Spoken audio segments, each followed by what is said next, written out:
Les faits auraient pu sembler banals, comme une simple affaire de vol de portable qui va se retrouver au marché PK14.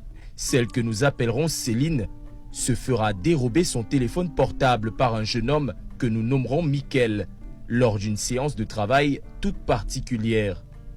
Contactée par un anonyme, Céline se rendra au lieu dit PK14 pour rentrer en possession de son dû, sans se douter qu'il s'agit en fait d'un guet-apens. Une fois sur les lieux, Céline et son accompagnateur vont être pris à partie par les populations qui contacteront le commissariat du 13e arrondissement, proche des lieux, diligenté par le commissaire Owona Patrick.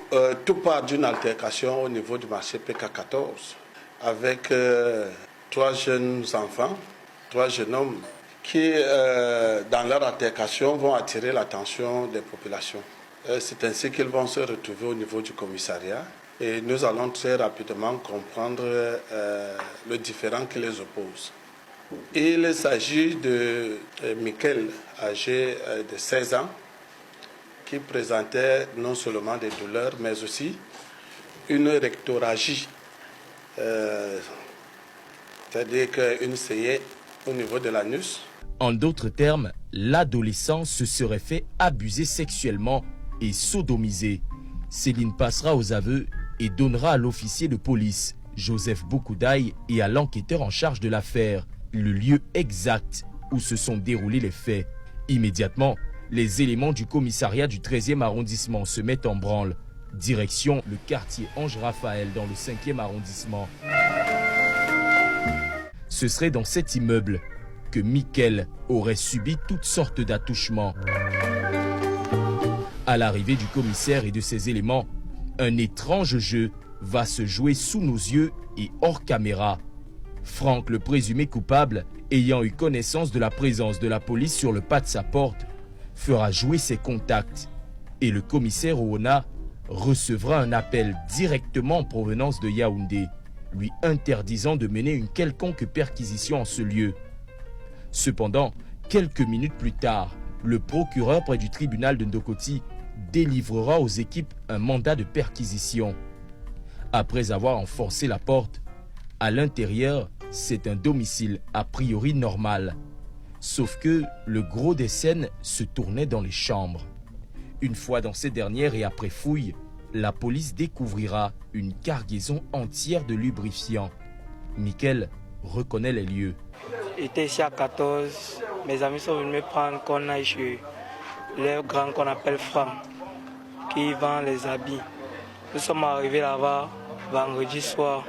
Samedi, Franck est venu me voir, me proposer une somme de 50 000 que je couche avec lui. J'ai donc refusé. Dimanche passé, comme il ne pouvait pas fuir, il nous a enfermés dans la porte, il est parti avec les clés.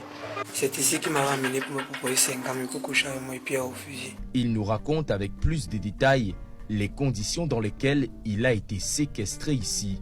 Et le lundi matin, c'est dans cette chambre.